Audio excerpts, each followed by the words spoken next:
meeting is being recorded.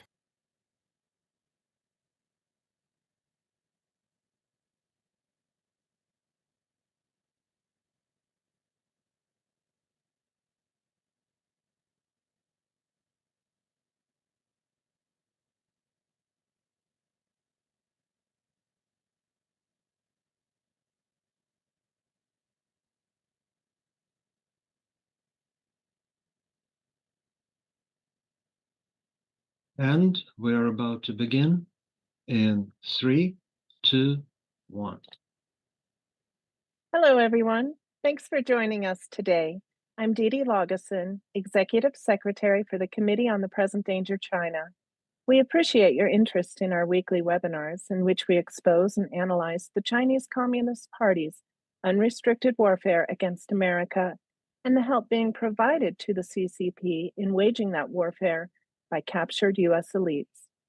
We encourage you to visit presentdangerchina.org for more information on new programs, access to videos of our past webinars, and tons of other very valuable content.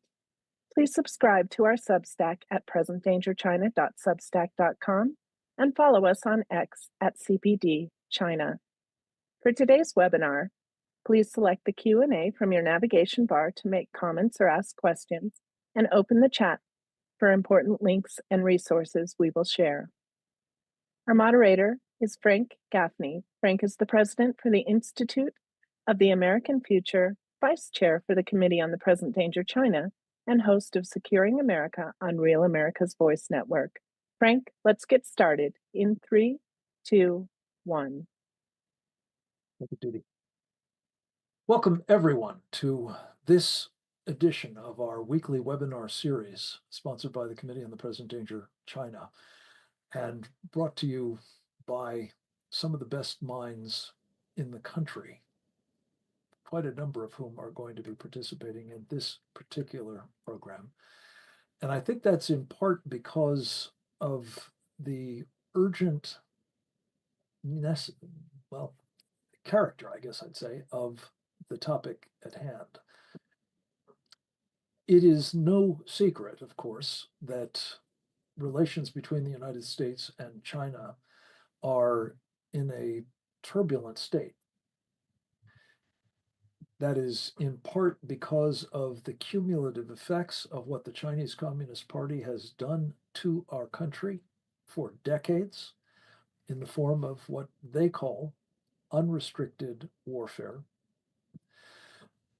It is most immediately, though, a result of a president of the United States at last who is intent on doing something about it, rectifying it, reversing it, setting it on a different foundation, the relationship between the United States and China, particularly focused naturally on the predatory trade practices that the Chinese Communist Party have used as part of their unrestricted warfare against us, but also now challenged by the Chinese, who have responded very belligerently to the efforts by the president to right the ship, if you will.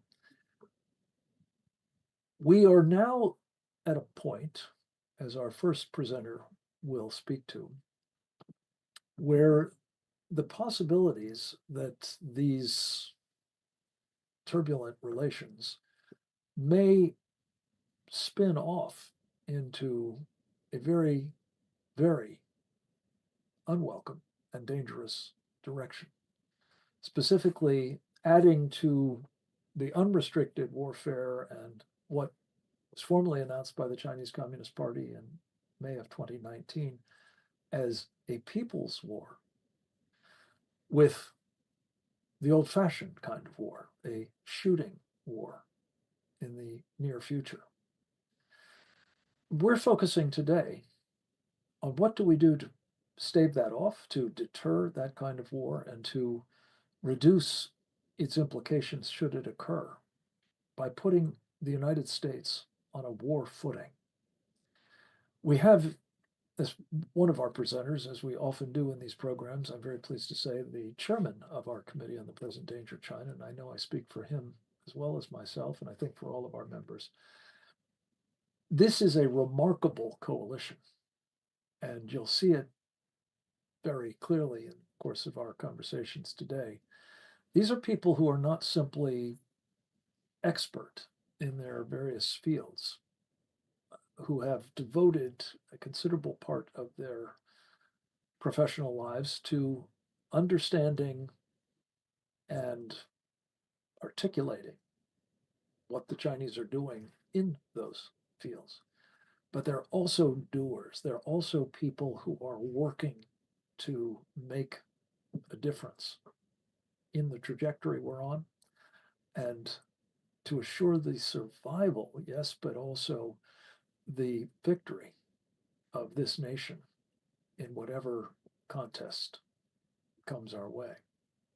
So I couldn't be more proud of the group that has come together today, or more excited to present them to you, starting with our first speaker.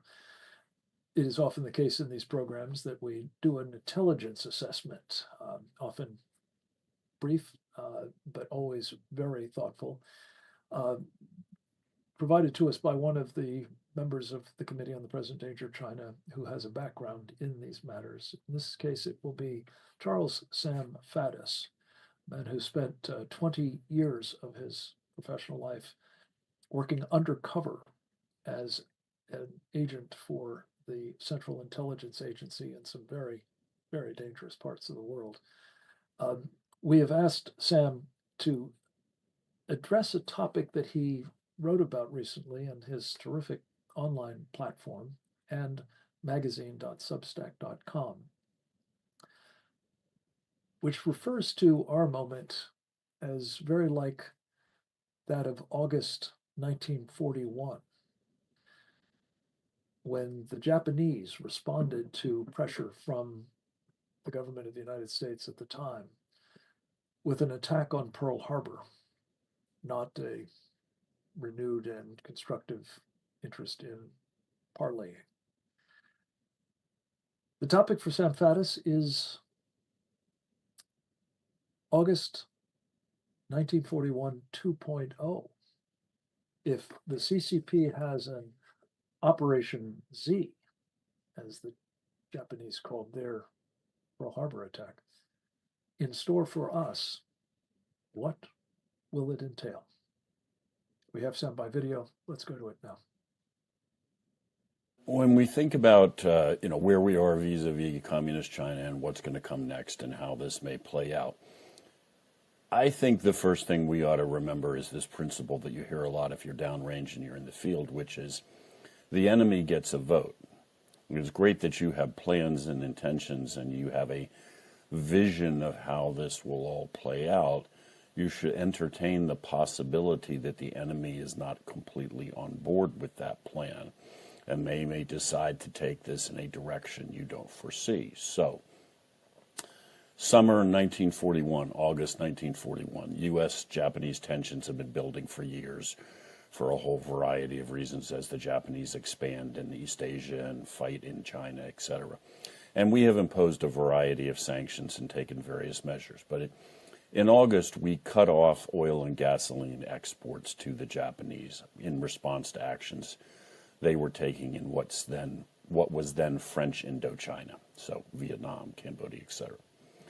Okay, the plan is at that point, August 1941, that we understand this will cripple the Japanese economy and effectively shut down its war machine because they don't produce oil.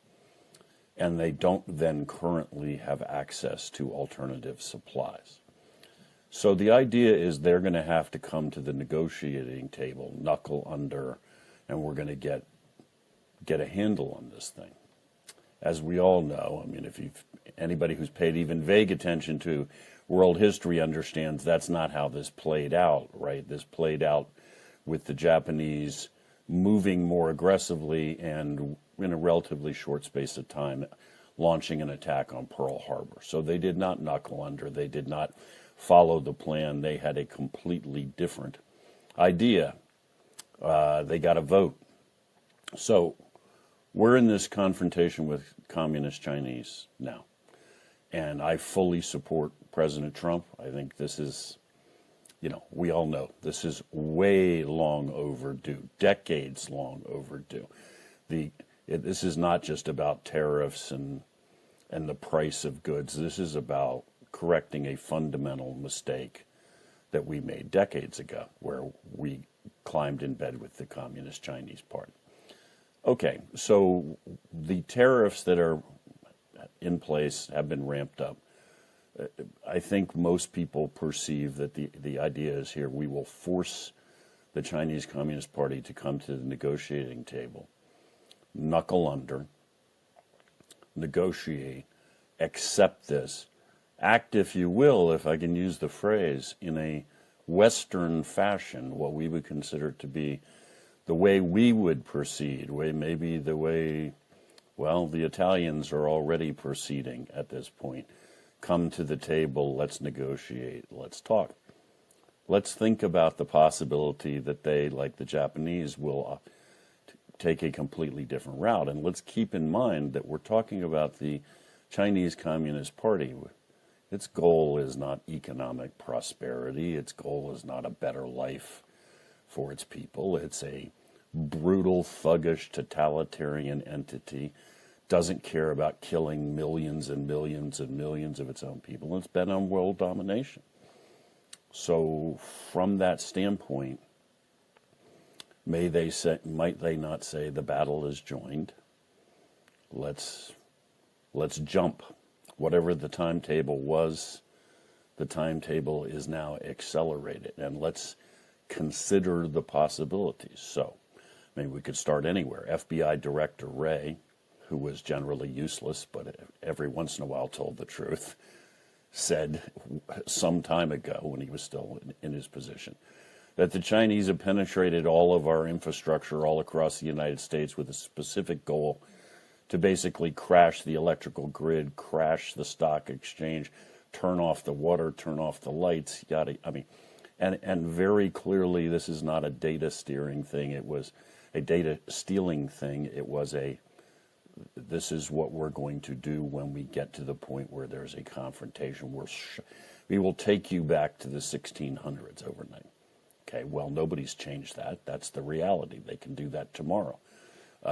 We have the minor detail of tens of thousands of military-aged Chinese male that wandered across the border, disappeared into the interior. Nobody has any idea where they are. Nobody has any handle on it. Nobody has a clue really how big that threat is. The Chinese have exercised blockading Taiwan so many times they can do it in their sleep by this point. Last December, they concluded the largest military exercises they have ever conducted, and specifically focused. I mean, could not get more clear.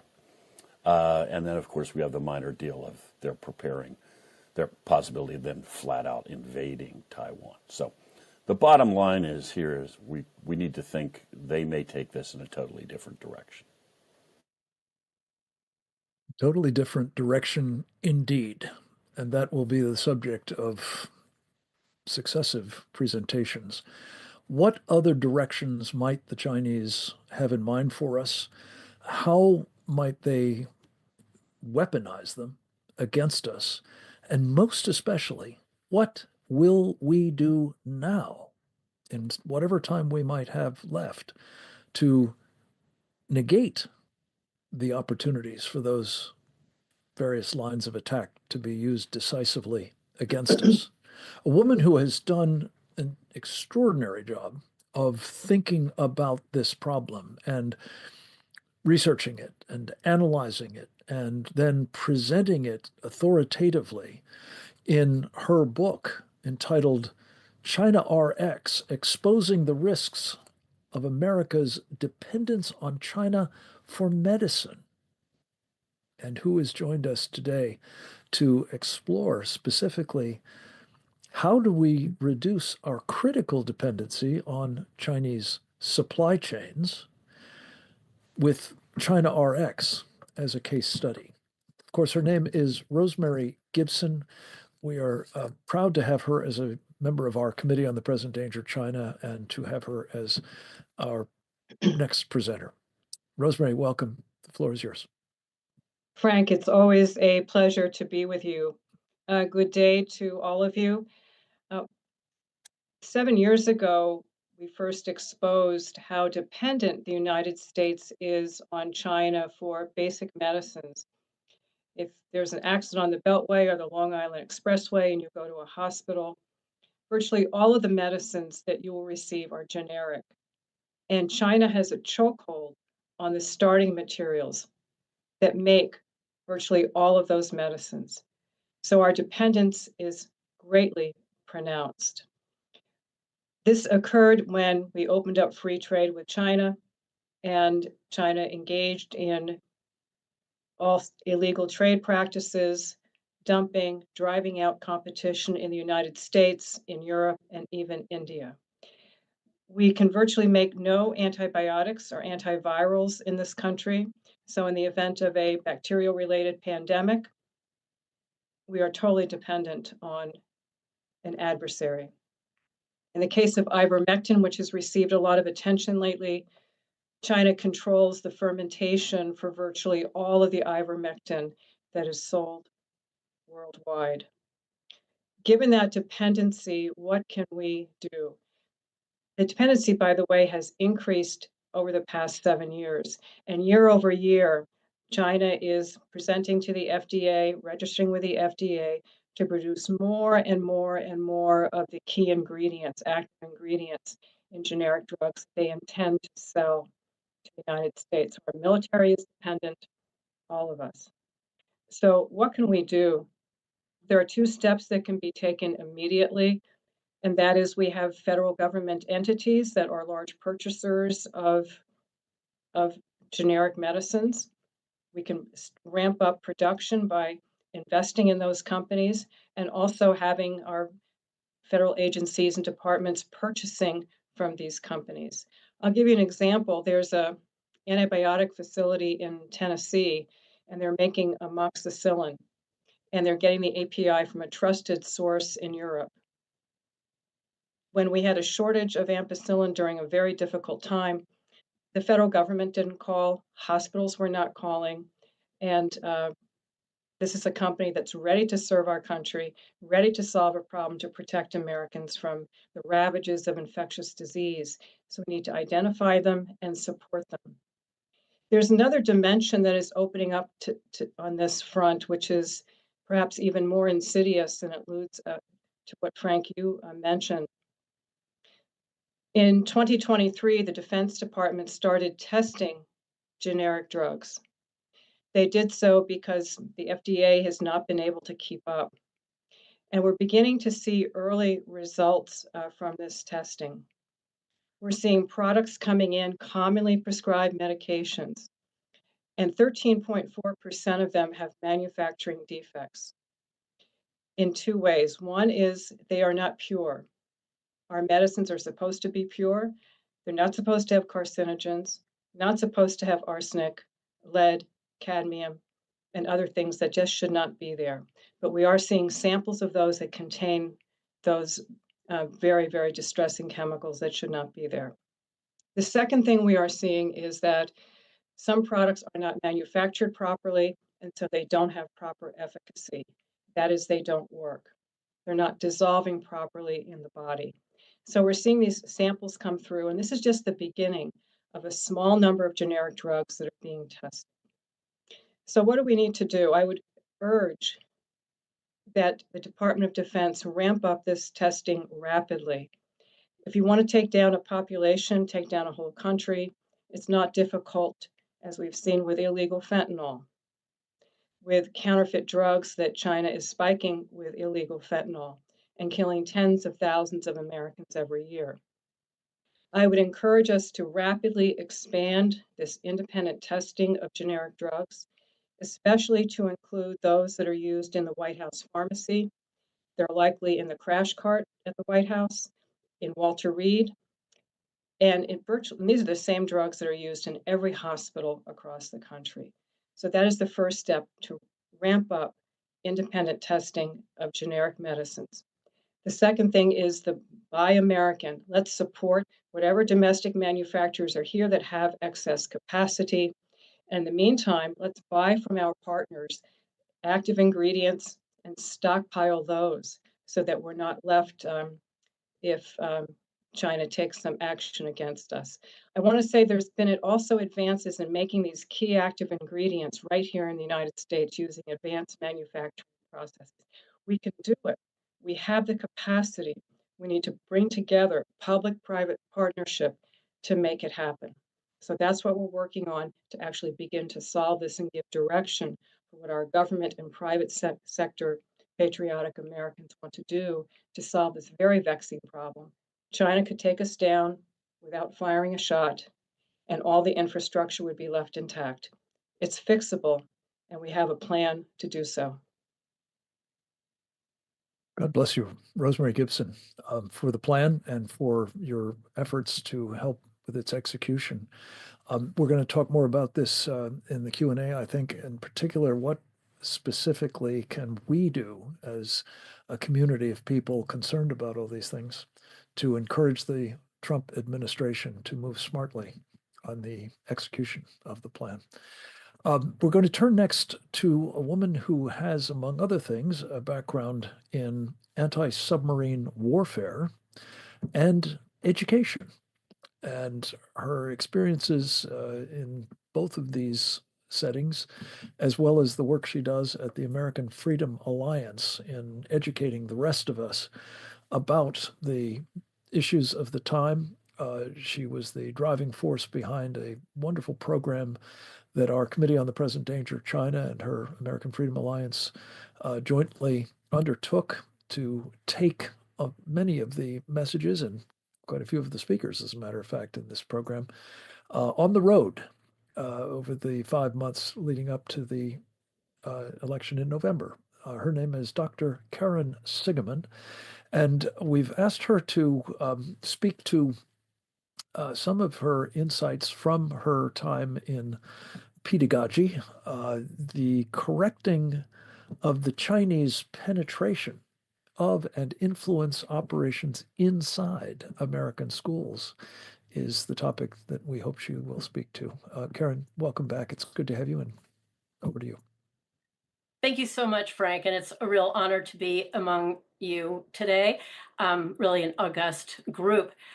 As you mentioned, we took this conference on the road about World War III or World War Z, about China as one of our predominant adversaries, and that's what we're talking about here today. One of the aspects, as you had mentioned, is we have been engaged in unrestricted warfare. It's been waged against us, and we are coming to terms with it. And one of the main fronts, of course, is education. Education is, in fact, a national security issue. And our educational institutions are a front of this World War III or World War Z, the war that we're talking about. The left has always known this. Dictators have always known this, that the way to subdue a society, either your own or your enemies, is through the children. And we have seen China, the Chinese Communist Party, waging this exact war on us. First, let me talk about the Confucius Institutes. They were positioned here in conjunction with universities here, and they're an arm of the Chinese Communist Party. As the head of the propaganda arm of the CCP had said, the Confucius Institute is an appealing brand for expanding our culture abroad. It has made an important contribution towards improving our soft power. The Confucius brand has a natural attractiveness. Using the excuse of teaching Chinese language, everything looks reasonable and logical. And boy, are they right. And there were over 100 of these Confucius Institutes associated with our universities. And we saw, just imagine during World War II having a German institute of some kind, or during the Cold War, a Soviet institute of some kind, projecting soft power and making them look all warm and fuzzy to our college students. It's a brilliant tactic. And here we are in a war with China, one way or another, with these Confucius Institutes being overtly propagandizing, they're whitewashing everything to do with China. They are infiltrating, they are stealing intellectual property, they are influencing what is taught. The penetration in our universities through these Confucius Institutes cannot be understated. They were also giving billions of dollars to universities. Now, an interesting thing happened under President Trump's first term, which is he threatened universities that if they were united in some way with the Confucius Institute, he would withhold defense money. So again, President Trump understands that education is a national security issue. Almost all of these Confucius Institutes shut down. So it looks, oh, this is lovely, that was effective, but make no mistake, just because they shut down does not mean that they are gone. They are masters at shape-shifting, they exist under other guises, and they are absolutely still there. Another thing just happened, though, relating to universities, and I need to get this name right. This was just passed in the House last month. It is called the Deterrent Act, presented by Congressman Baumgartner. Deterrent stands for Defending Education Transparency and Ending Rogue Regimes Engaging in Nefarious Transactions. The language of the title is magnificent. There's a recognition of rogue regimes and of nefariousness. And what this bill does, and it did just pass the House, it hasn't come up in the Senate yet, it requires universities and professors in universities to be far more transparent with the money that they get. And there are various other levers that are used as well. So this is going to be, should it pass, a major deterrent to money coming in. There's also, though, K through 12, what is called the Confucius classrooms. These are the same thing as Confucius Institutes, but influencing younger children. And to combat that, there is also another initiative by two congressmen in Ohio called the Class Act, Combating the Lies of Authoritarians in School Systems, another beautifully worded bill. It has not come up in the Senate yet, but it's in there. These are what have been referred to as, and I think, Frank, you will like this, she-vilization, applying she to the notion of civilization. That's exactly what they are doing. They're penetrating, they're influencing, they're demonstrating that China is nothing but wonderful, communism is fine, they are nothing to be worried about or feared. Meanwhile, we are having this conference, there's a committee on the present danger China, they've declared war against us while at the same time influencing our children. There's almost 300,000 Chinese students here as well. So what do we need to do about this? First of all, we need to pass these bills. Second of all, we need to be very vigilant about the students who are here. We're seeing this kind of vigilance happening even as we speak, not about Chinese students, but about students from the Middle East connected to Gaza and the war there. But I think the same tactic can also be used. In addition, though, what's been happening is with this penetration, there is this glossing over, the whitewashing of everything to do with China. Of course, that's exactly what one would expect. But what's missing on our side is the celebration of what America is and the truth telling, because this is not happening anymore, the truth telling about what communism is and the truth telling of all those things that these Confucius Institutes and classrooms would rather be concealed. That's up to us. So yes, we need to get them out. We need to stop the money. We need to stop the influence. We need to stop the penetration. We need to stop the whitewashing. But on the same, by the same token, we need to ensure that we tell those truths that they are trying to have covered. When you take our mortal enemy, as we are here talking about, who's painting a rosy picture of themselves, while also in our schools, students are learning to hate this country. You put those things together and what could possibly go wrong? So we need to deal with both sides of this picture. And it feels like under this administration, there is a commitment to doing just that. Thank you.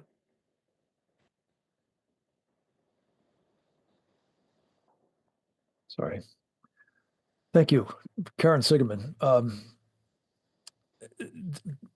One piece of this, of course, is who we're educating here besides our own students, and the numbers of those is something that I think is also a topic to which we will return.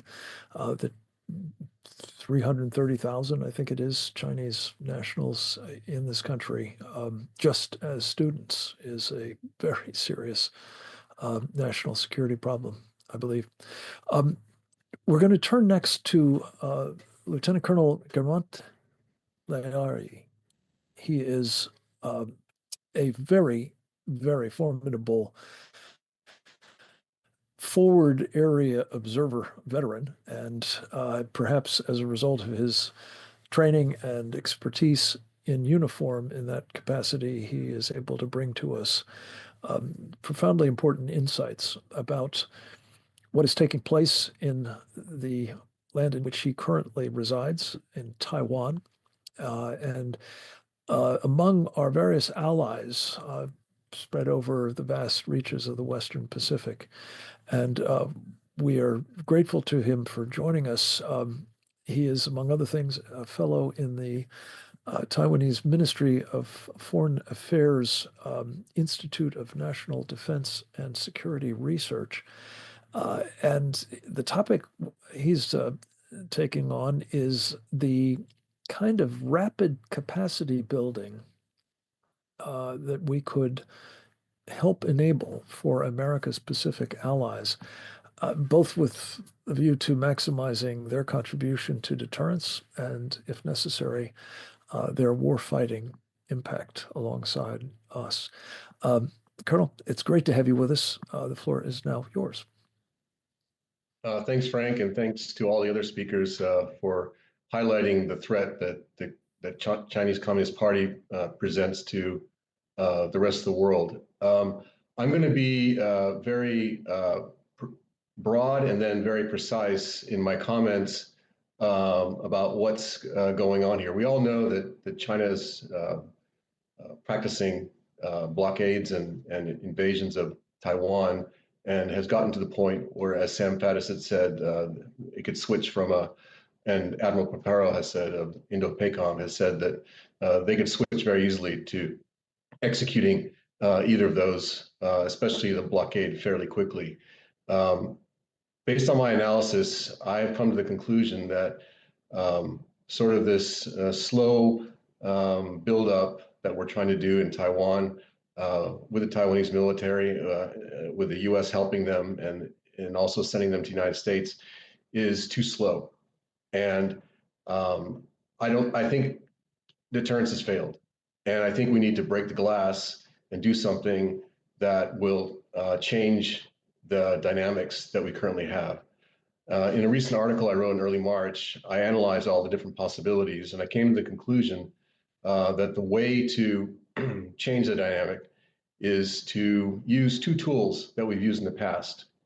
One is the authorization for the use of military force that was used by President Bush in 2001 after 9/11, and also by Congress in 1955 for President Eisenhower in regards to Formosa, which is Taiwan today. That strategically is something that would signal to China that the United States is unified in its view of what the threat is. And this would be a congressional act, and it would be up to the president to decide what to do. The other part of it would be the War Powers Act, and that would be something that the president would have to do in order to move troops, personnel into the region to protect our interests, our vital interests in the Western Pacific, including Japan, South Korea, Taiwan, Philippines, and our allies such as in Australia. So that's something strategic. And then the other part of it would be even considering reinitiating a mutual defense treaty with Taiwan. So these are the strategic options I think are most likely and could be done given the will of Congress, which is very strong pro-Taiwan, and the president.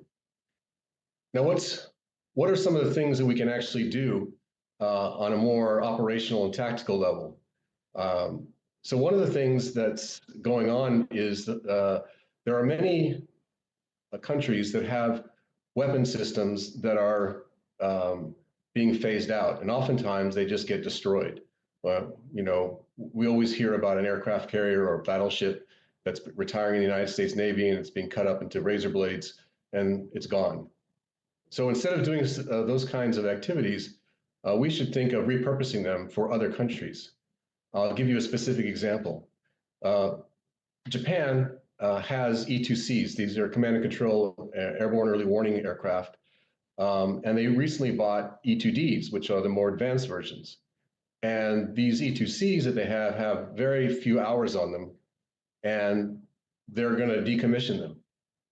So instead of decommissioning them, they could return them back to the United States, and the United States could determine where is the best use of these aircraft in the Indo-Pacific region. And one of the areas I would recommend is the Philippines, who has no airborne early warning aircraft to cover their large territory. Another country would be Taiwan, which has E2Ks, and they're very old aircraft. And so basically, instead of removing these kinds of capabilities off the table, they can be transferred. Another simple area is Japanese submarines. Every year, Japan takes off a submarine and puts in a new one, and these old ones are also decommissioned. So instead of tearing them up and removing them, the Philippines have no submarines. And so again, it would be very helpful, and they want submarines, and they're being trained by the French on a French diesel submarine. So these are some examples of what we need to think about instead of doing the same thing over and over again and thinking that deterrence is going to continue. We need to ramp up our allies and make sure that they have the ability to increase their capacity and capabilities. So the reason why this is important is because on the other side, as Sam Faddis said, the enemy has a vote. There's a couple of academic papers that came out in 2018 that say that the idea to win in a conflict with Taiwan is to deplete the United States' ability to respond. And they call it the three wars strategy, not the three warfares, but the three wars strategy. And these academics have proposed, and they have close connections to the Communist Party of China, have proposed that they initiate wars around the world and to draw US forces away from the Indo-Pacific. And so a perfect example is Ukraine. Another example is the Middle East. And the third example has been talked about is Korea. And the idea being that if all those three are aflame, the US ability to respond to a Taiwan crisis is diminished. And so that's why we need to think the other way. We need to think of ways to make our allies stronger. And for that matter, I'm in favor of our allies becoming nuclear armed countries, such as South Korea and Japan. Even Taiwan tried to build nuclear weapons in the 70s and 80s, and we shut that down, although it was during the dictatorship, so I understand that. But today, Japan faces three nuclear powers: North Korea, Russia, and China. And it could get pretty busy in this area. And I think it makes it more complicated for the enemy if you have other countries who are nuclear armed and therefore can change the calculus of deterrence. So these are some of the ideas that I'm proposing to deal with a problem that, in my opinion, deterrence has failed. Thank you very much. Colonel, thank you. I want to also thank you for being up in the middle of the night, your time, to present these important points. And I know we'll be doing some Q&A on them in due course here. We're going to turn next to Trevor Loudon. Trevor is, again, a member of our Committee on the Present Danger China and a very formidable expert on the phenomenon of enemies within. And this happens to be a particularly important topic for today's discussion, because as we discuss on many of these webinars, we face a vast cohort of individuals in this country, American citizens, who are among what the Chinese call captured elites in virtually every sector of our society, as Trevor will explain further. What do we do about that problem? And it obviously starts with understanding we have one, but Trevor has some remarkably, I think, incisive and almost certainly highly effective suggestions about corrective actions that we can take and I believe must. We've asked him to talk about rolling up and otherwise neutralizing the CCP's old friends, as they call them, who are here applying what he calls the counter mafia playbook. Trevor, thank you so much for being with us, and the floor is yours, sir. Thank you, Frank. Well, I think it should be obvious to all of us that we have a large fifth column from many countries operating in the country, which prevents us from preparing. There's been many great suggestions here today, but one of the main reasons they're not implemented, I believe there are people in our system who work on behalf of our enemies to make sure they are not implemented. And I think that should be pretty obvious to us all by now. And we can't get ready with those people there, and we certainly can't fight a war, kinetic, economic, or whatever, if those people are in there sabotaging us every step of the way. Now, some of these people are working for the opposition because of money. Some of them it's ideology. We have many communists in the Democratic Party, many greedy people in Wall Street and academia, and others who will sell their grandmother to the CCP for their own gain. So how do we deal with this? How do we clean out the system? We've seen with the attempts to rid the country of illegal immigrants how slowly this is going. So if we have several thousand, maybe well over 100,000 traitors working in this country, how do we clean them out really quickly? And I think we have to adopt the tactics of dealing with organized crime. This is an old problem that's always been dealt with the same way. And I'll give an example of Murder, Inc., or the Purple Gang, which was a mafia gang operating out of Detroit in the 1930s, which was killing people all over the country. They had a lot of cops on the payroll. They'd kill you if you testified against them. So they were operating with impunity. Everybody knew who they were, but nobody could stop them.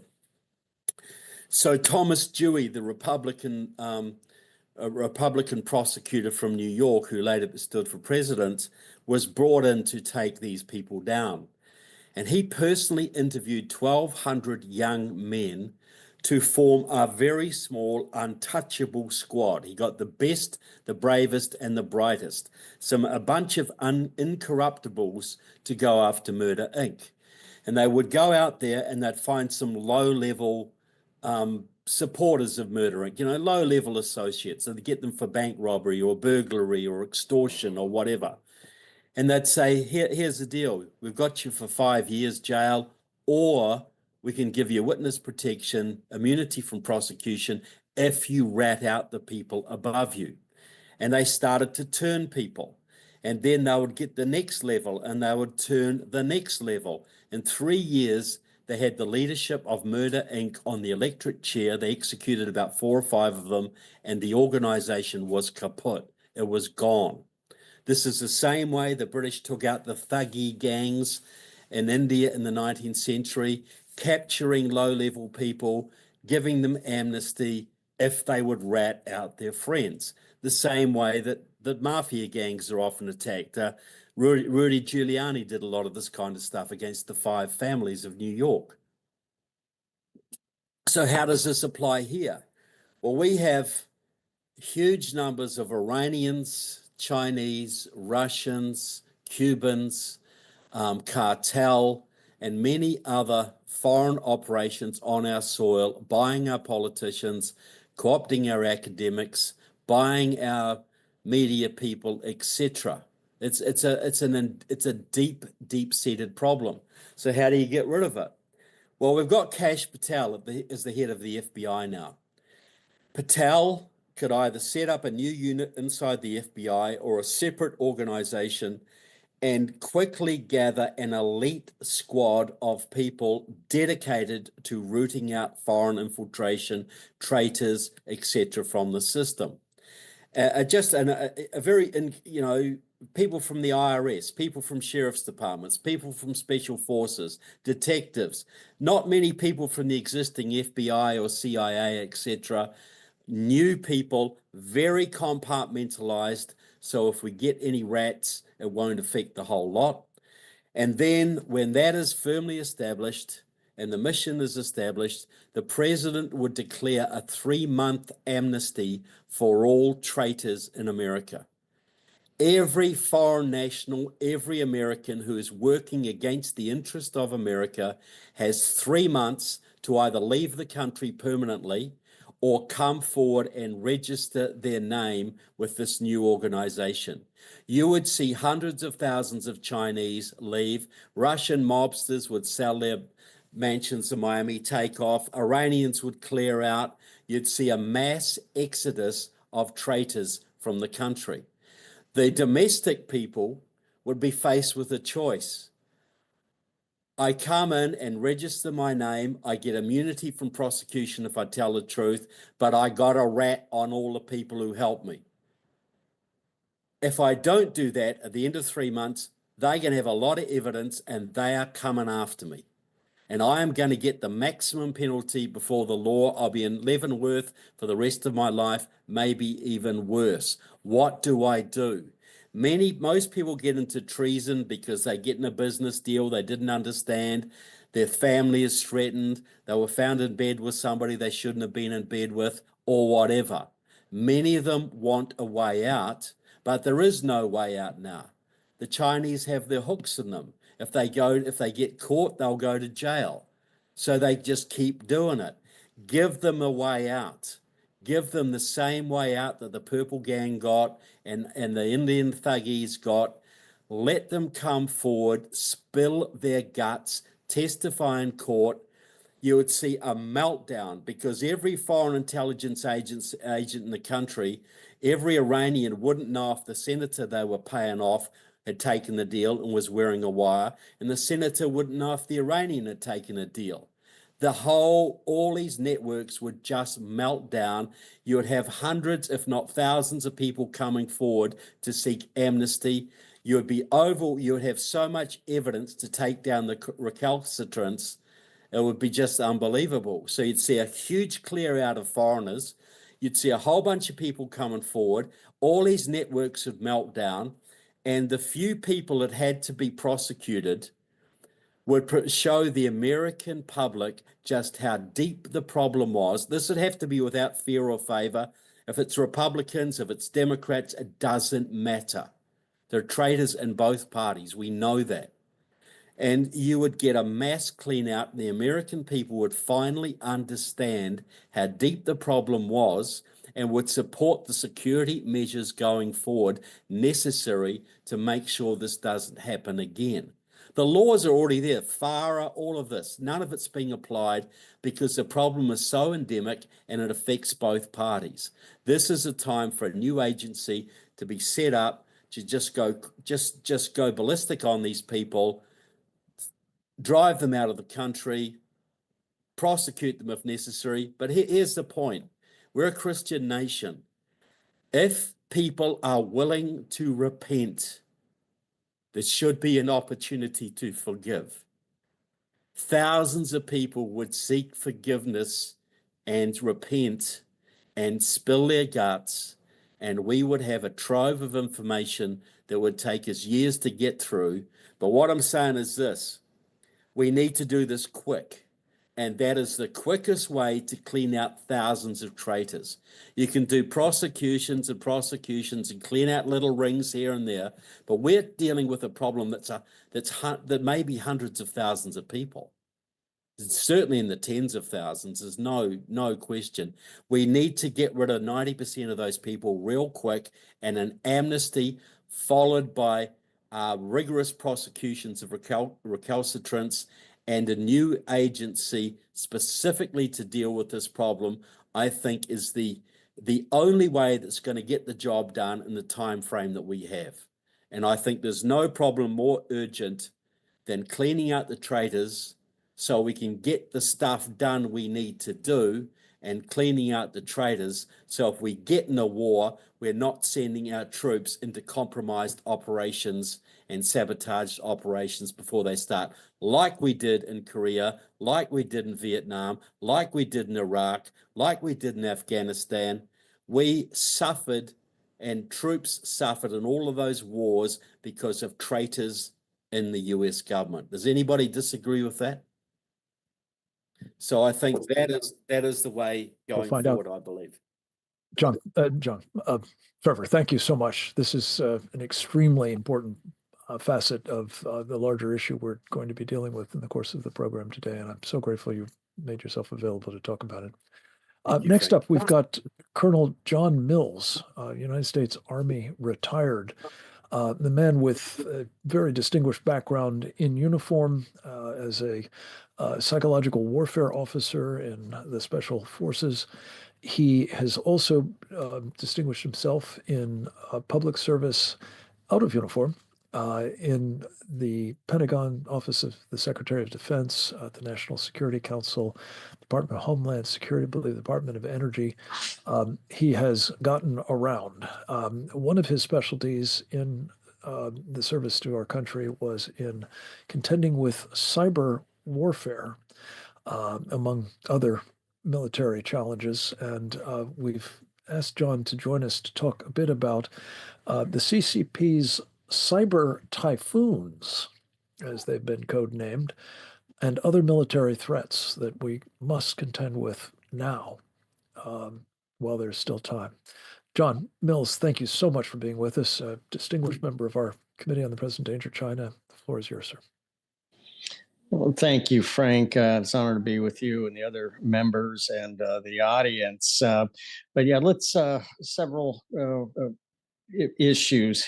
First of all is the Typhoon series of cyber. We oftentimes call them intrusions as the technical term. The lay person would just call them a cyber attack. Regardless, this is a full-blown cyber blitz that was first announced in early 2023.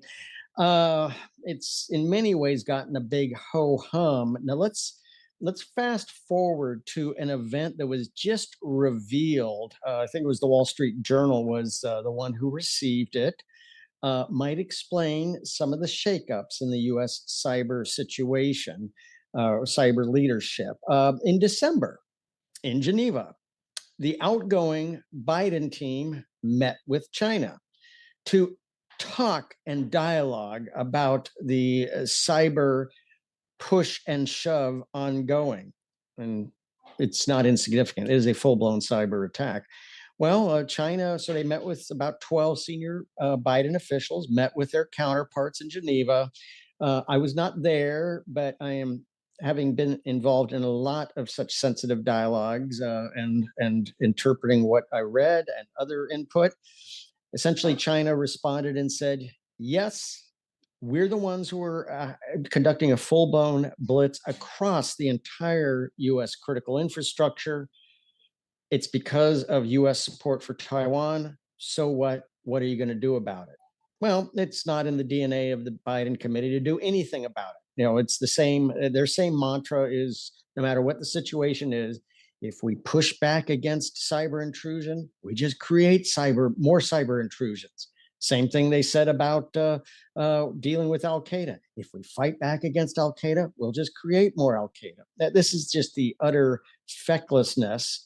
But again, a lot of them are bought off, corrupt, and in the tank for the other team anyway. I mean, just the Iranian penetration of the Biden team was just incredible. But yeah, so we had full blown. Now we have an acknowledgement from China. Yeah, it was them, and it is ongoing, and it is pervasive across all infrastructure.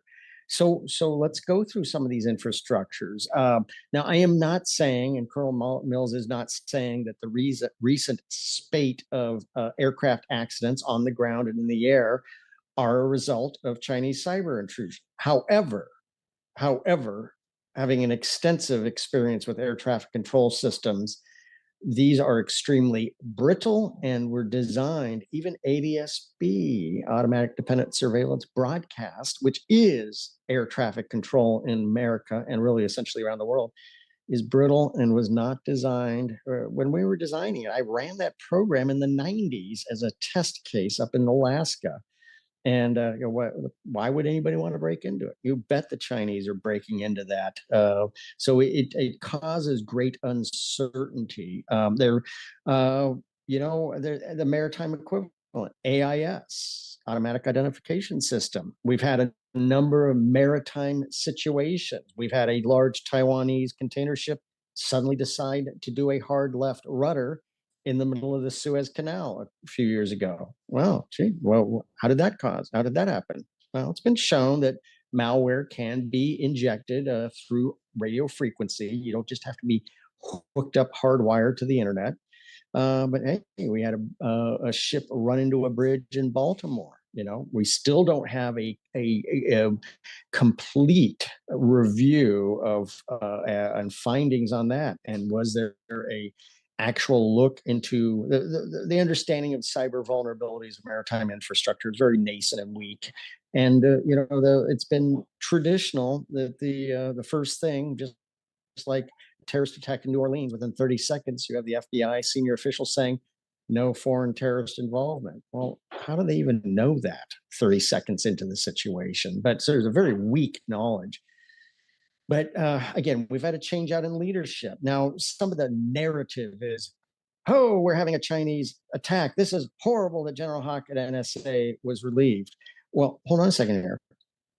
He was relieved, and then about a week later or a few days later, Wall Street Journal runs this story that, hey, we met with the Chinese.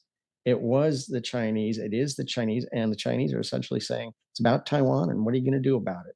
So maybe I think actually change in leadership. We've known about this since early 2023. It was originally called Volt Typhoon, but it's also Salt Typhoon. If you're getting weird text messages, very likely that's related to Salt Typhoon.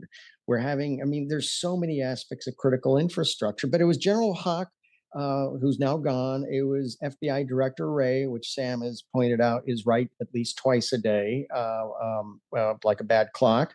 And it was also Jen Easterly, former director of DHS CISA, who said, this is preparation for war. Their words, not mine, in congressional testimony in early 2024. I mean, it's intuitively obvious this is malware emplacement in preparation for war. But it also has an aspect of political warfare, use of TikTok, messaging through TikTok and other social media. That's being used very effectively in Taiwan and South Korea. We focus on the military angle, but the tip of the spear of unrestricted warfare is political warfare, and that's supported by cyber warfare. So it's very important. And we're going to see countering this, the naming of an election observer team to watch the upcoming snap elections in early June in South Korea, we're seeing a communist coup in plain sight done right in front of us. Hopefully, we're going to get an election observer team over there, which will be significant deterrence. But all of these are very important.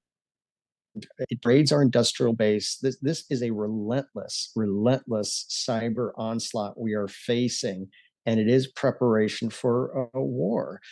So that's what you do. You pre-place zero-day malware, which essentially is silent, stealthy malware that is inactive until it's activated by various methods, and then critical interest bridges don't work.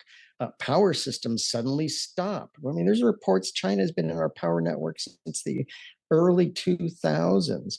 We only have eight large floating dry docks. 5 of them are on the East Coast, 3 on the West Coast. Every one of those made in China or has been retrofitted with pumps and valves made in China. Can they send remote signals and flip those upside down? Or we got to get them through the Panama Canal. We have those Chinese spy cranes at the Hutchinson port on Balboa, the Pacific side. What happens if those things decide to suddenly fall over? Or there's a 1,000-foot wide gap that is the whole channel on the Pacific end. What happens if a signal is sent to one of those large ships leaving the Balboa Hutchinson port and it decides to do a hard left and block the channel? That could take days or weeks. That takes 50% of the U.S. Navy off the table for responding to Taiwan. So the cyber blitz is real. It has been identified, and this is one of the highest priorities. This is preparation for war. John, I know you have to go. Could I just ask one quick question? Is there something that we could do that we are not doing at the moment to root out this malware or otherwise counter the Chinese preparations for war via the cyber battle space that you can talk about? That's perhaps a small domain. A lot of this is really just policy and governance. We have to make the China threat, which I understand John Ratcliffe just reestablished, at least in the CIA priorities, but in the Intel Community Directives, I think it's in ICD 204, we have to establish China and the cyber threat as one of the highest issues, way above the cut line. And so that means all resources pivot toward that once the priority stack is addressed. I'm not inside government. I don't know if there has been a formal rebalancing of the Intel community priority stack of activities, but that would pivot and we have to just reinvigorate the cyber elements. And I know there's been a lot of grousing about General Hawk being fired. I didn't know him, but I'm sorry. That was done right before the Wall Street Journal report. I think that the narrative is, it's right-wing extremists that forced Hawk out. No, I think it's failure. It's failure to do something about the China cyber blitz. And President Trump is all about accountability. Great. John, thank you so much. And Godspeed. We appreciate your contributions tremendously. We're going to turn next to another part of the complex set of circumstances in which we find ourselves, which is the aftermath of 4 years of letting just about anybody who wanted to come to this country to get into it. An individual who has been warning about this for, much of his professional life, which has included a stint in journalism, a stint as an intelligence analyst for the Department of Public Safety in his native state of Texas, and now as a senior national security fellow at a wonderful organization, the Center for Immigration Studies. This would be Todd Bensman, the author of 2 terrific books, America's Secret Border War and the more recent Overrun, which talks about the Biden border crisis. We've been talking with Todd over the years, and notably this morning on our television show, Securing America, about what Donald Trump has accomplished in the space of, days, if not hours, to secure the border, despite all we were told that it couldn't be done without a comprehensive immigration plan and policy and bills and so on. But now has to reckon with the, extensive damage wrought by those 4 years of open borders on the interior in violation of U.S. immigration law. We've asked Todd to talk a bit about specifically the problem relevant to this conversation, which is assessing and neutralizing the apparent People's Liberation Army presence inside the U.S. And how a particular passion of mine, crowdsourcing situational awareness might help correct that very, very serious problem. Todd, thank you so much for joining us, and we're anxious to hear what you have to say. Over to you. Right. Well, thank you for having me. Interesting panel of guests just before me. I just, was on your show this morning talking about the border. The border is essentially under operational control now. It took about an hour on the first day of the Trump administration. The numbers are somewhere around 230 attempted crossings a day, border length, which is the lowest recorded in US history. And it's been now 3 months of that. So January, February, and March. Hopefully that holds. I mention that because that was part one of a two-part strategy by the administration to reduce the impacts of mass migration, particularly on national security, U.S. national security, in terms of both espionage and also terrorism, as well as all of the organized transnational gang activity. During those 4 years, we think that somewhere on the magnitude of 85,000 Chinese nationals, north of that even, crossed in and were allowed straight through the turnstile into the interior of the country on their own recognizance, and are now in the country. The Trump administration, what are they doing? What has happened since? Well, it's a good thing that no more are coming, or very few, and those who do come cross the border now are expedited, are removed using expedited removal under Title VIII. Very quickly, they cut a deal with China to be able to deport them directly back to China, which essentially shut the whole flow down. Nobody's spending $20,000 or $30,000 in smuggling fees to get that as their return. But it leaves the problem of the 85, 90,000 Chinese that got in, largely unvetted,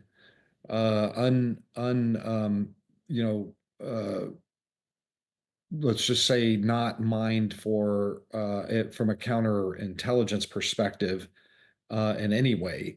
If I were, and I testified to this before Congress a year or so ago about this particular threat, that if I were a Chinese spy master in Beijing, I would be a complete fool to not insert some operatives into the flow to hide among the broader number of probable economic migrants. To date, we have not uncovered an agent of espionage who crossed into the United States in this way, but we haven't been looking either until just very recently. So the question is, what are we doing to, excavate information, intelligence about how many of those got in? We don't know. Undoubtedly, some of them served in the PLA.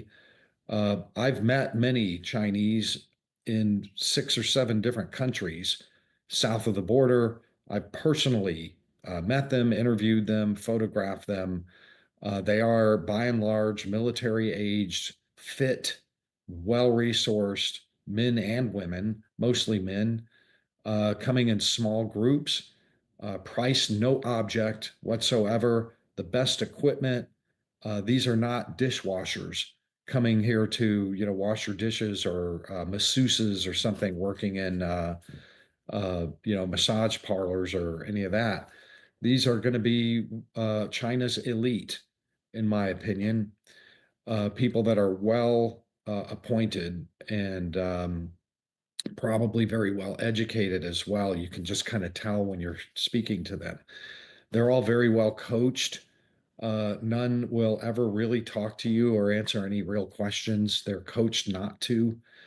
The vast majority of them, in my opinion, have entered our asylum system, which prevents us from being able to readily deport them. You can't just scoop up people that are already in a lawful proceeding and then just ship them back to China.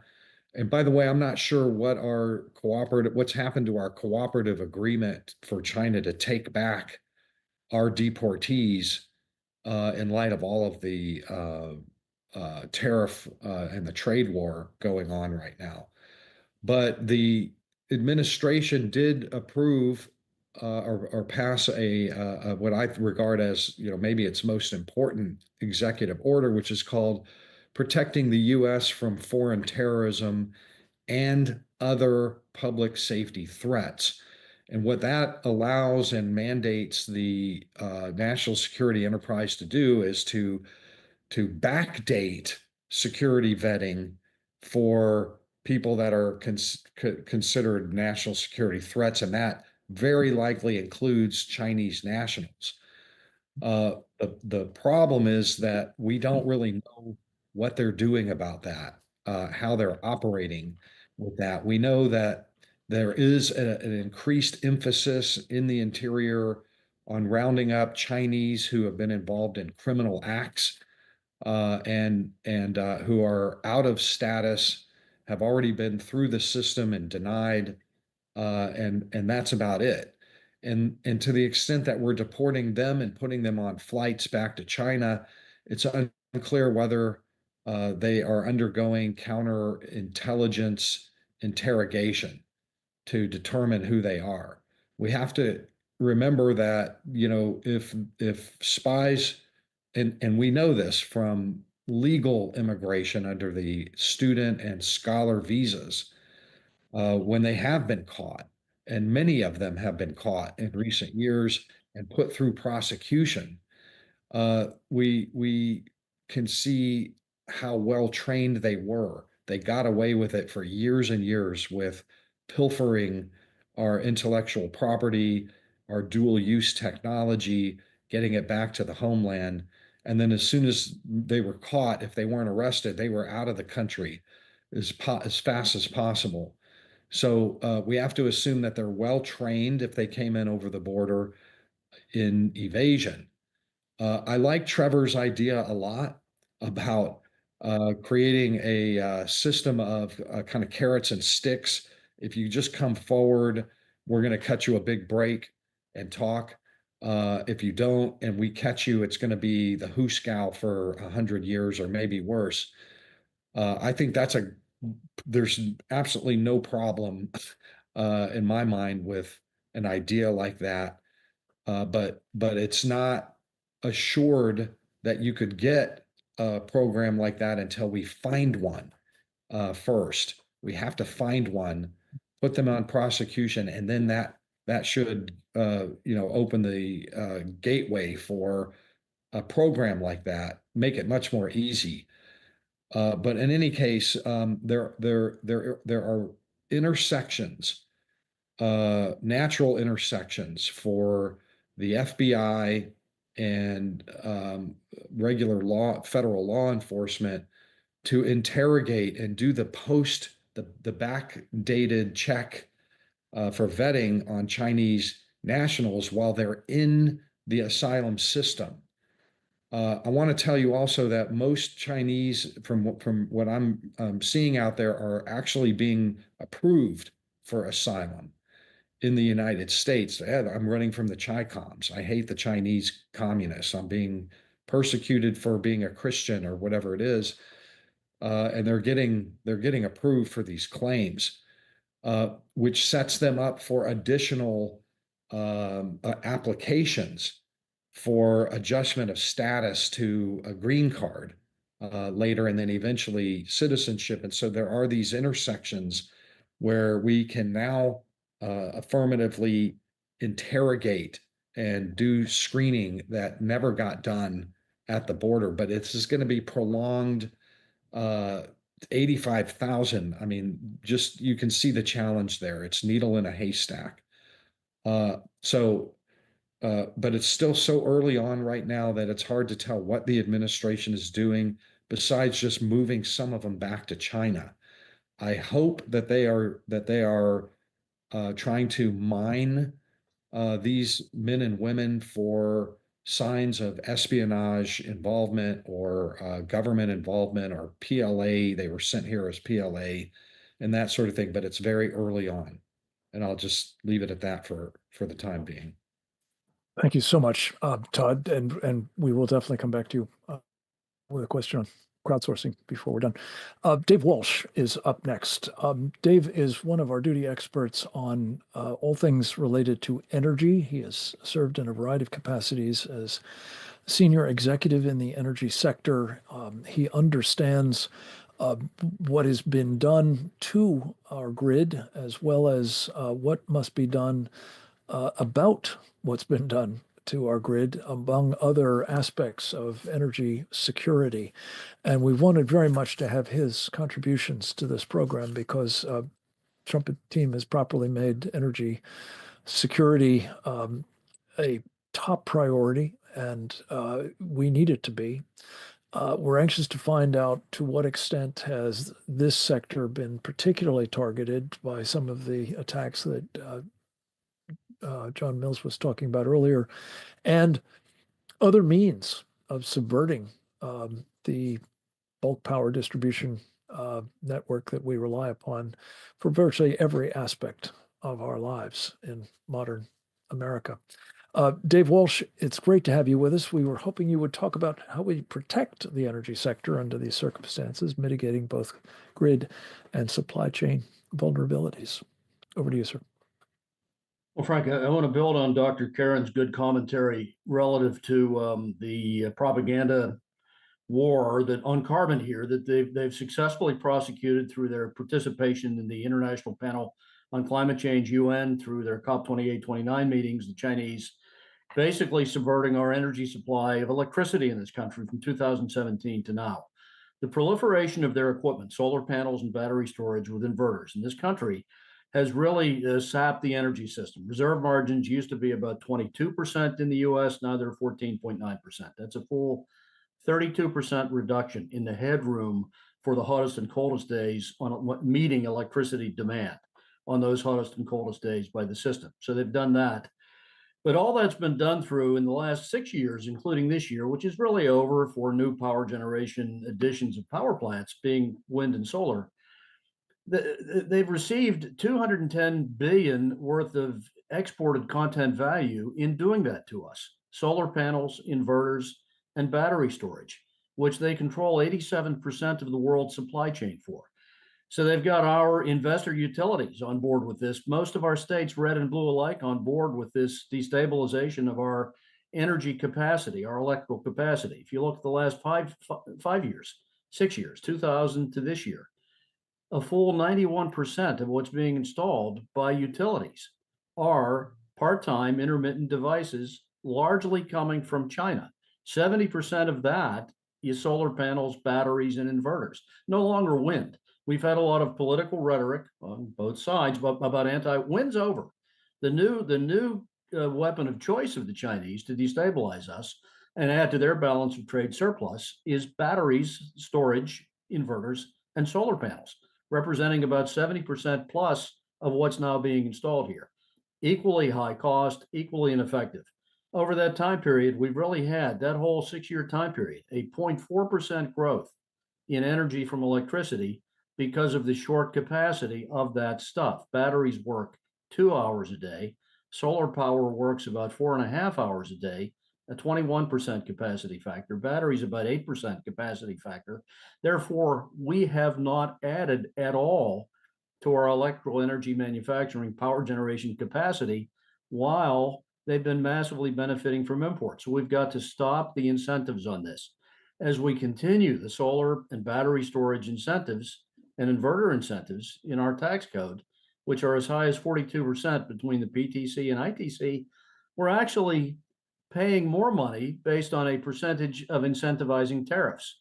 All due respect to tariffs, Biden slapped 50% on solar panels, oh, we've just eliminated our own for the temporary timeout on that. We've got to go very, very high, because if we don't remove the incentives, we're actually paying more in incentives because we've ramped up the cost of these things, which utilities, munis, co-ops, investor owned utilities alike are all over. That's all they're buying, as they've been brainwashed that folks want decarbonized electricity, which actually reduces the gross amount of electricity, which reduces the ability we have to manufacture, including weapons, including the ability to defend ourselves, as we have gone on this binge of buying their equipment. So we've got to reduce, to your question, eliminate the incentives on part-time, intermittent, ineffective, high-cost energy devices, batteries, battery storage, that is, utility scale, inverters, solar panels,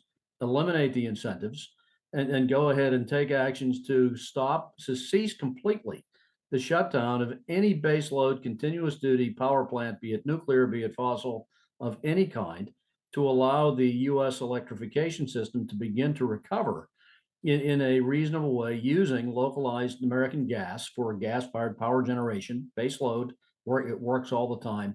It has a 94% capacity factor. It can begin to rebuild our now decimated electricity supply structure, given the Chinese efforts of non-kinetic efforts have been successful in this, leveraging on the propaganda war and the brainwash in universities, colleges, and through the media to now our government class that this somehow is a good thing to do.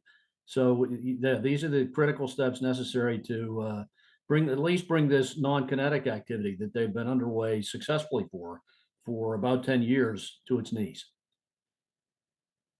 Dave Walsh, thank you. What a splendid and concise overview. We're very grateful to you for contributing it. We're going to finally hear from the chairman of our Committee on the Present Danger China, Brian Kennedy. Brian is, of course, the former president of the highly regarded Claremont Institute, now is the president of the American Strategy Group. He is one of the most, I think, thoughtful public intellectuals in America today. We're proud to have him as our fearless leader.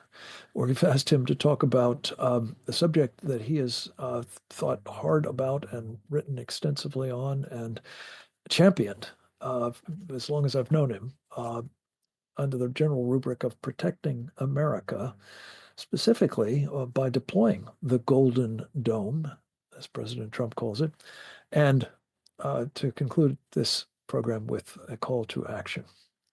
Mr. President, thank you for joining us. Over to you. Well, thank you, Frank.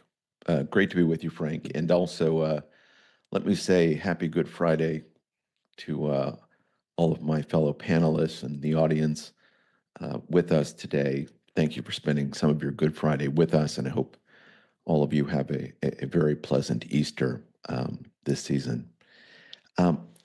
Throughout most of my life, I would say, and I've been doing this in concert with Frank much of my adult life as an advocate for national missile defense. We've been mostly during this period an unserious country, with some notable exceptions. Certainly, President Trump has been a great leader on this, as was Ronald Reagan before him. But when I was a boy in 1967, there was a Glassboro summit in New Jersey where the Soviets came to the United States. And there were discussions between Kosygin and Johnson and the rest of the Johnson administration about strategic issues, some of them dealing with strategic defense. And it was the Soviet view, if you can believe it, that strategic defense was necessary and a good thing. And it was the Johnson administration, specifically Secretary of Defense McNamara, who thought it was not, that it would be too expensive. And so throughout most of our lives, we have lived with the view that we're going to rely on deterrence or mutually assured destruction when it came to the Soviet Union and today the Russians, and then today the Chinese. We live today not being able in this country to stop a single Russian, Chinese, or a ballistic missile launch from a ship, any of those missiles, Russian, Chinese, or Iranian, launched at the United States cannot be stopped. And so this Easter weekend, you should appreciate the fact that our country has elites who, throughout much of the last half century, believe you are better off defended by mutually assured destruction than by actually building a national missile defense. Today, around Moscow, there are 8,000 nuclear-tipped interceptors protecting 75% of the Russian people because the Russians believe in missile defense. The Chinese have a crude but probably quite effective system around Beijing, Shanghai, and much of the rest of their key strategic parts of their country because they think missile defense is a good idea. We, on the other hand, do not.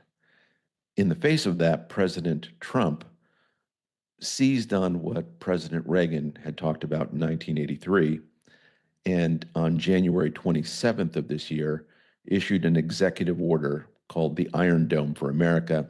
He later dubbed it the Golden Dome because iron just wasn't impressive enough, I suppose. But if you want to read something genuinely impressive, read President Trump's executive order. It talks about building a national missile defense of the most effective type. This executive order is comprehensive in detail. It talks about stopping a wide array.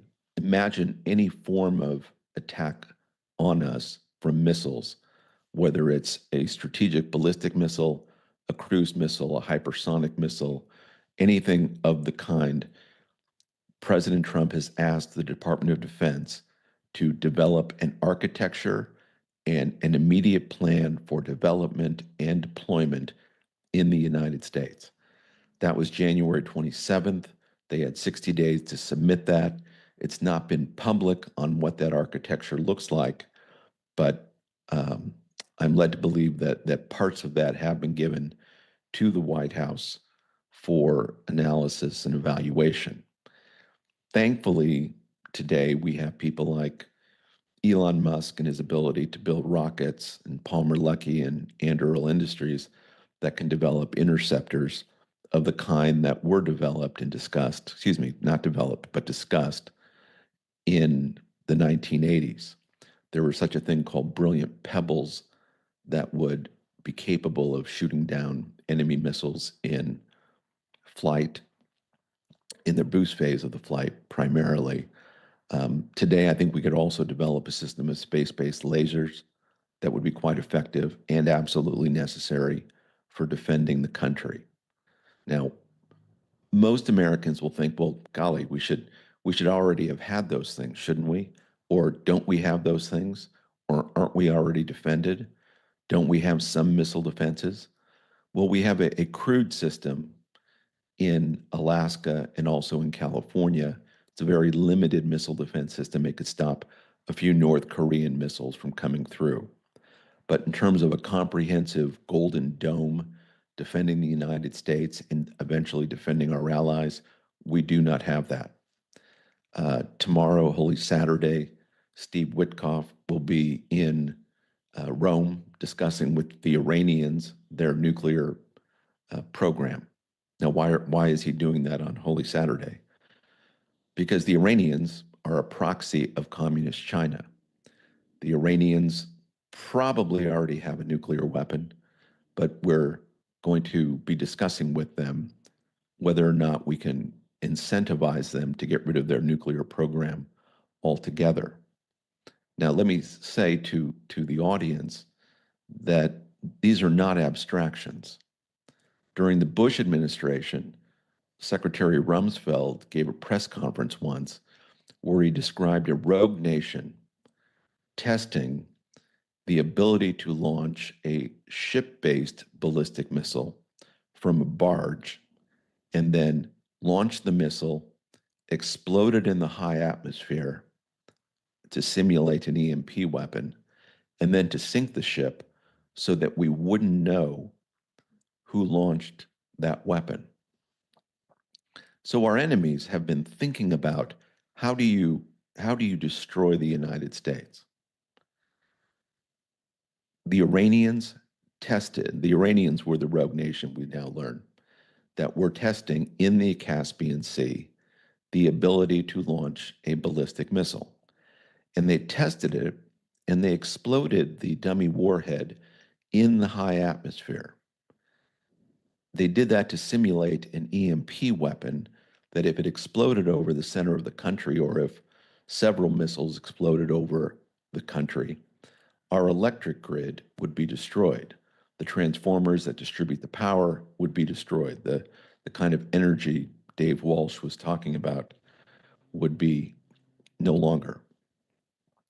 The reason we focus on this, and the reason I have focused on it for over 30 years now, has been, whereas illegal immigration is a horrible thing, and we've seen the consequences of it with the rapes and murders in this country.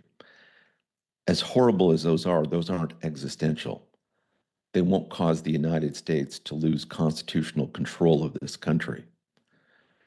I believe we've entered a phase where, whether it's the Russians, the Chinese, or the Iranians as a proxy, they have the ability to destroy the United States and to cause us to lose control of the country that we love so dearly.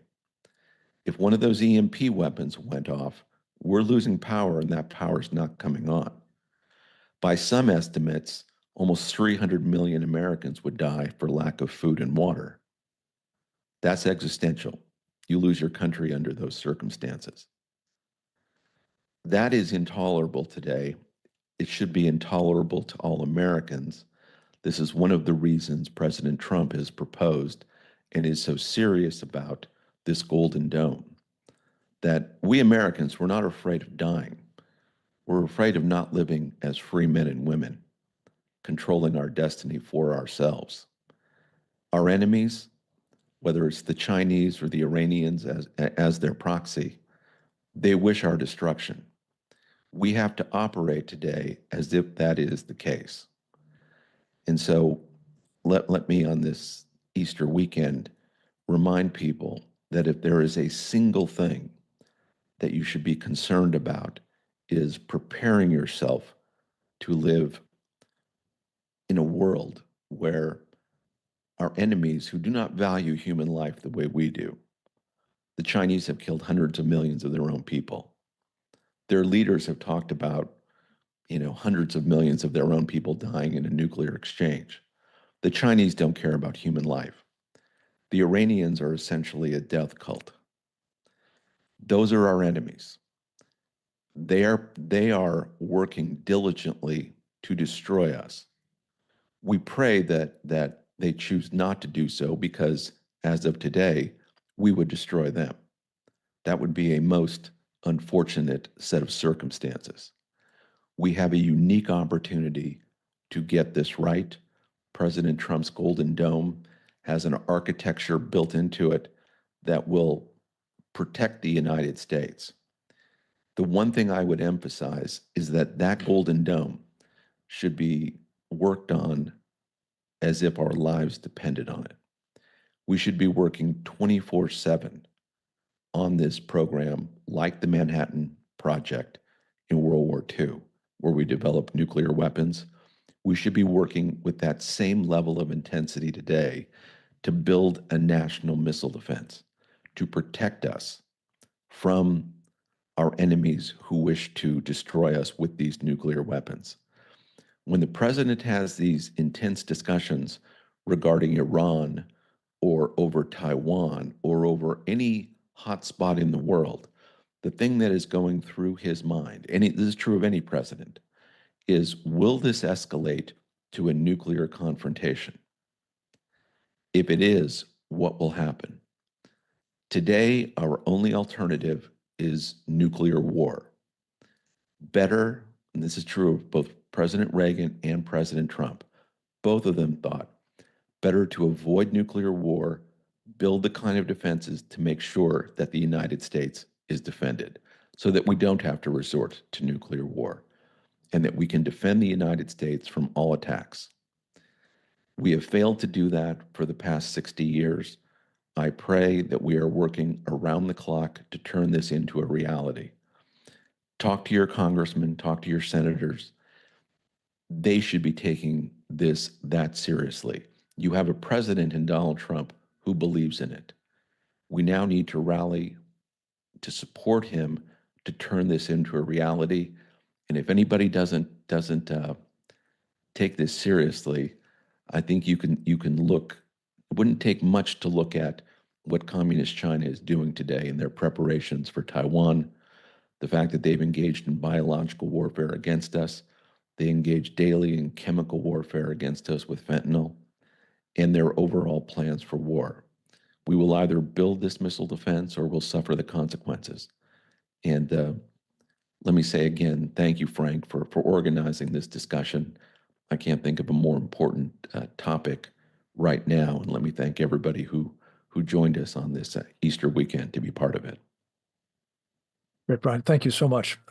We've asked people to stick around for a little bit longer. We're generally over time, but if we could do a lightning round, I think I've got a question for each of our remaining speakers, and would just like to draw them out on something that I think they either touched on or didn't that is worth mentioning. Rosemary Gibson, how long would it take to stand up the kind of production capacity that you're talking about, especially in the face of what is now, as I understand it, restrictions that the Chinese are putting into place on our access to medicines they produce there? Frank, if there are manufacturing plants with excess capacity to make active ingredients, they could be made in perhaps a year or less than that. Our challenge is there are many of these, and it would take a couple of years to build the factories, get them approved, and to move forward. But while it will take a long time, let's start with the most essential ones. And then in 5-10 years, the number builds up and we're on our way. We just have to get started and we can make a difference. Good. Well, we're all about it and want to help you do that. Karen Sigeman, folks in the audience were very impressed, I think, by this issue of the large number of Chinese students in this country. Presumably, at any moment, their visas could be revoked. Is there any real impediment to doing that, and should there be? As to visas being revoked, we're seeing the whole idea of visas being revoked played out literally as we speak. Are there impediments? Oh, yes. And I think what we've been seeing is how the CCP and the left here in the US have been working hand in glove. So we're seeing who they're siding with, and it's not America. We're seeing who they're defending, and it's not America. We're seeing who they're going against, and it's anyone who stands for Make America Great. So absolutely there are impediments. Should it be done? It most certainly should, to these large numbers of students, which is about 300,000 or so. The numbers are coming down of their own already for a number of reasons, so that's good. We know, obviously, some are here for education, but most, I would venture to say, are not. There's a lot of infiltration going on for various reasons. Can we let them go? I think we still have to keep pushing, as President Trump has been, with everything to do with higher education right now. The showdowns with Harvard and with Columbia and other universities have been very telling in terms of who's on what side. And I feel pretty confident that he's going to stand firm for America first, for making education great again, and for getting enemies of this country out. Yeah, from your lips to God's ears. Armand, I wanted to ask you about something you brought up, which has been very much on my mind for a long time. The idea of equipping allied nations, or simply allowing them, in effect, to exercise options that they have put into place to have nuclear weapons. So we're thinking about the Japanese, the South Koreans, perhaps, though the South Koreans are in the middle of an election process that may wind up having them playing for the other side. I want to hold off on that for the moment, but maybe even Taiwan. could you just elaborate on the argument that, oh, this would be proliferation and it would be terrible and we mustn't allow it to happen? Yeah, Frank, good question.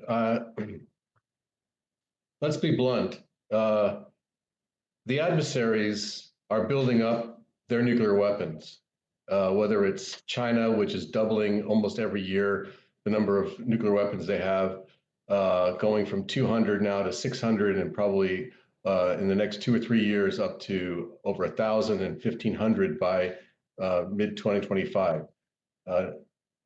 We didn't stop North Korea from getting nuclear weapons. We're not going to stop Iran from getting nuclear weapons. We can try, but we're not going to. Pakistan has nuclear weapons. So why is it that the friends of our enemies get nuclear weapons and the friends of our allies can't? It doesn't make sense. And furthermore, we have 2 allies, at least in Europe, that have nuclear weapons. We have France and the UK. So why is it okay for them to have nuclear weapons and the rest of our friends not to?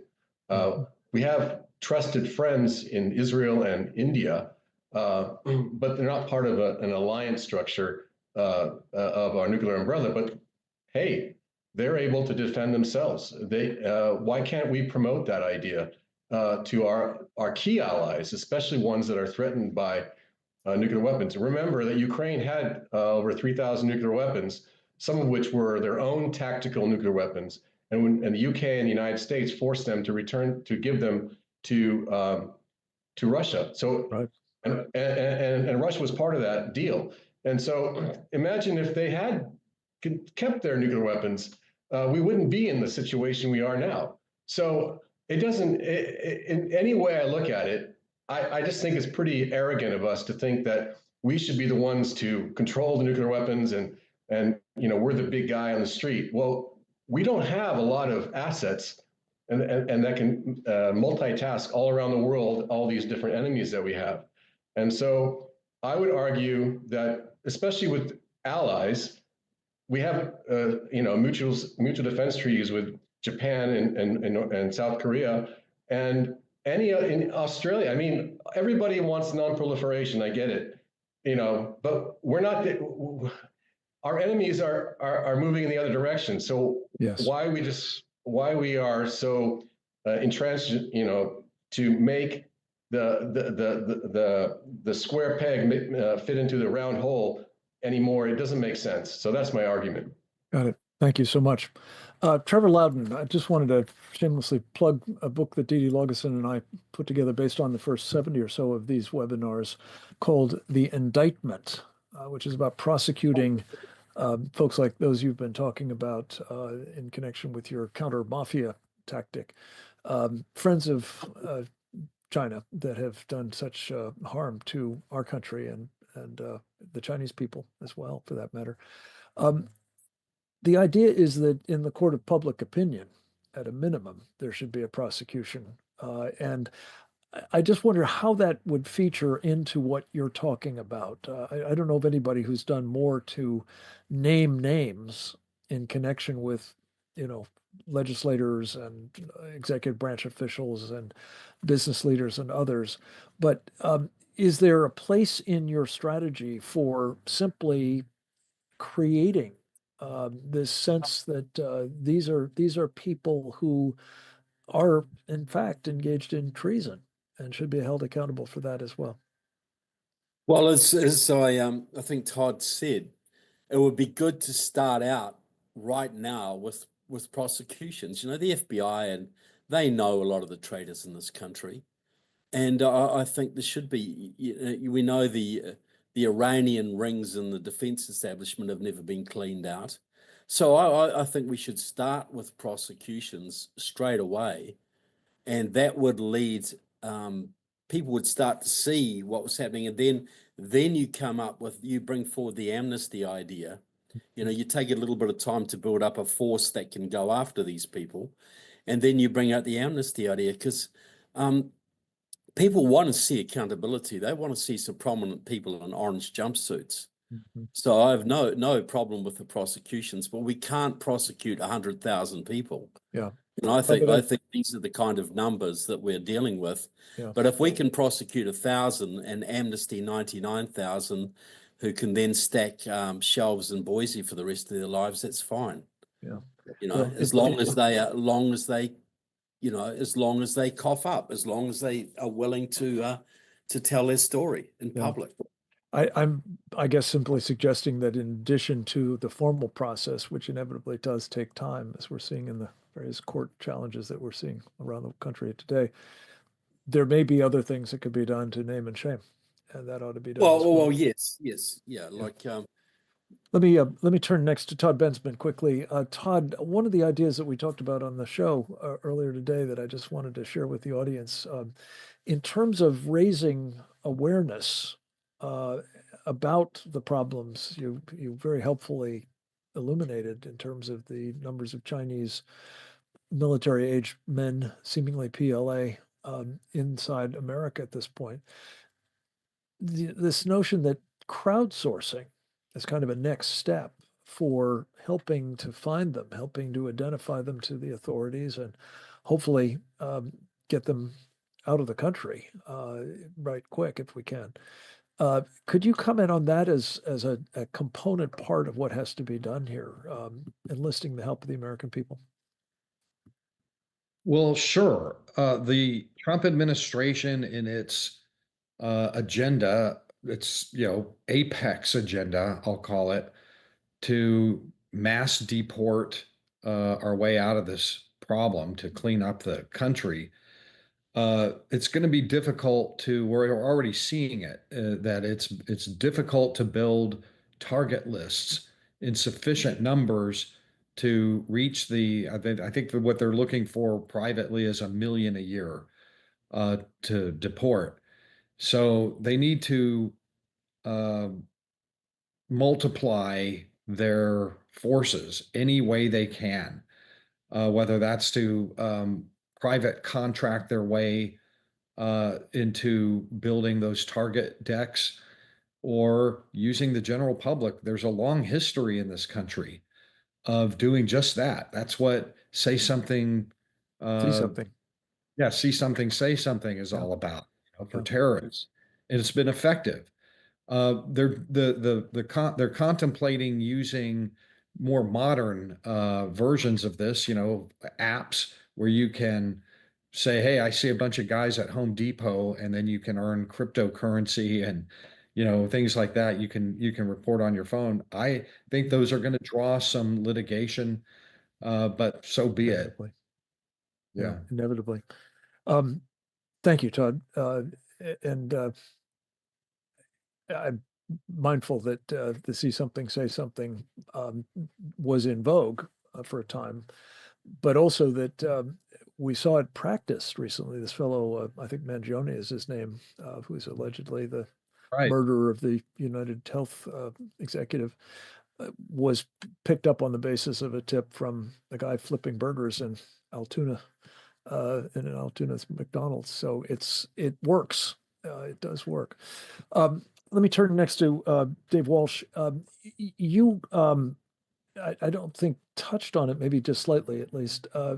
The equipment that's in our grid at this moment, including by some estimates 400 high voltage transformers manufactured in China, at least 2 of which have, I believe, been dismantled and established to have back doors that can be used to, destroy them, I guess, or at least take them offline.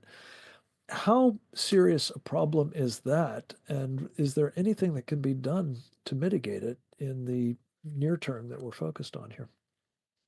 Well, there is. Unfortunately, Frank, we're doing the opposite. I mentioned the last 5 years we've imported 70% of what we've been imported. They're an inverter population that converts DC to usable AC current with all these solar farms.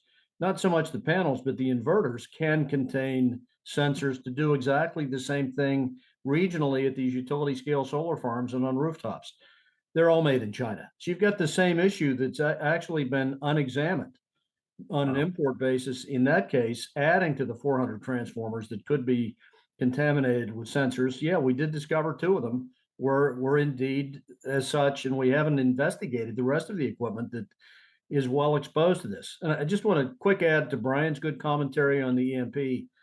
We also know that utilities across the country could spend only, I say only 10 to 15 billion with the surge protective devices and surge protective relays to mitigate the impact of an EMP. But instead of spending that smallish amount of, not smallish, we spent 200 billion the last 5 years on Chinese solar panels, inverters, and batteries in the utility space. Right. Small amount of money could avert the mass damage of an EMP. And it's not happening. Utilities are regularly in states not including that in their budget for the Public Service Commission approvals. This has been a hardy perennial of the problem of trying to address the grid issue is the resistance of these utilities. Take that point very strongly. Brian Kennedy, lastly, to you, you've made the case powerfully for a missile defense system. You've alluded to Elon Musk's skill at making big things happen quickly in space, not least. What are your thoughts about how long it would take, given where we are right now, to have a reasonably usable missile defense system, especially if we understand that it doesn't have to be leak proof. It has to be sufficiently effective to deter someone who might be thinking the attack might not work because of that defense. Your thoughts, sir? Yeah, I think that's right, Frank. And I would agree with Dave's point about hardening the grid. Easily done, 15 billion, 20 billion. If it were $100 billion in a, the size of our economy, you would say, do it immediately. Don't even think twice about it. The kind of missile defense you're talking about, or that I'm talking about, and you're suggesting, doesn't have to be perfect. It has to be good enough to incentivize your enemies that their efforts to try to destroy you are not going to succeed. Now, that having been said, Elon Musk is very good when it comes to just rocketry, putting things into outer space. If you combine that with either some of his designs that I'm sure he could come up with, or some of the current designs that we've had from the 1980s, when it comes to brilliant pebbles and a constellation of satellites around the Earth that could destroy enemy missiles in their boost phase. If you gave the task of developing that to Palmer Luckey and Anduril, or anybody in the United States who could achieve it, I'm only pointing those two out because they're coming up with ideas as we speak for the administration regarding that they could do something crude but effective. Let's just say, again, not perfect, not comprehensive, but they should start putting things up in the next 6 months. If Musk had his team and Palmer Luckey had his team working round the clock to develop these things, again, it's a start. You have to start with this. Something should be in outer space in the next 6 months, because the window we have to get this right is very short. It is. So, and let me close by saying, just in my own remarks, Frank, we have to think of this as being in a state of war. If you're in a state of war, you don't do things when they suit your time frame. You do them in such a way that ensures victory in war. Mhm. If we're in a state of war, you're working around the clock. You're throwing a lot of resources at this. It may not be perfect, but it should be enough to discourage your enemy and to make the cost to the enemy of engaging in an attack on the United States prohibitive, because they will know we can stop their missiles and we still have our missiles with which to retaliate. That's where we are today. Brian, thank you very much. And thanks to each of our speakers. I think this is the perfect place to end, really, as we began, with the idea that the enemy has a vote. And this enemy, the Chinese Communist Party, is arguably the most formidable we've ever faced as a nation, for the reasons that we've been talking about, among others. And if they vote for war, the shooting kind of war, in addition to those that they have previously waged against us and continue to do so, will we be in a position to make the calculation, just as Brian said, one that this might not work out so well. And again, as I think Sam said at the very beginning, they're not terribly troubled by the thought of losing large numbers of their citizens. We, of course, are.